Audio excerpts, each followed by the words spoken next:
যোগাযোগ কৰি আছে একো কৰিব নোৱাৰো তাতে না টেণ্ডাৰ হৈছে চেংচন নোহোৱা কামটো বহুত কৰিলে মৰা বাগলকেতো কৰিলে কৰিলো কিন্তু সেইটো এইখিনি আপোনাৰ বাৰে বাৰে কোৱা হৈছিল মই বাৰে বাৰে এখেতক অৱগত কৰি আছিলো মই কাৰণ ভুক্তভোগী আমিও থওঁ মৰা বাগান বস্তু পাটৰি চেৰে ৰিক্স লৈ এতিয়া যাই লাভ নাই ইয়াৰ পৰা যাওক এতিয়া চাবা যায় কি কৰিব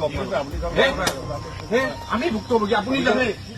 তেওঁ জানে নিজে মই ভুক্তভোগী ইয়াৰে মই বুলি নহয় এই অঞ্চলৰ প্ৰতি বছৰে সা সম্পত্তি নষ্ট হৈ আছে ঘৰৰ খিৰিকী দি ওলাই যায় আৰু এইটোৰ কাৰণে ওলাই যায় প্ৰতি বছৰে যোৱা বছৰ বান্ধি দিছে যোৱা বছৰ বালাজী বান্ধি দিছে এতিয়াতো একো নাই মানুহৰ ঘৰ আমি চোৱাচোন এতিয়া একো নাই এতিয়া তেওঁলোকে হৈছে এইটো ক্ষীৰতী গাইড পৰিণত হৈছে আৰু তেওঁলোকৰ ঠিকাদাৰ কোনোদিন নাহে ঠিকাদাৰে চাব কণ্টেক্ট দিব বেলেগক আৰু চাব কণ্টেক্টক যদি আমি কওঁ নাই আপোনালোকৰ লগত কথা নাই নহয় আমাৰ ঠিকাদাৰৰ লগত কথা এনেকুৱা ধৰণৰ কথা কেনেকে হ'ব এইবাৰে আমি জয়ন্ত ডেকাক বাৰে বাৰে কৈছিলো যে আপুনি চাব কণ্টেক্ট নিদিব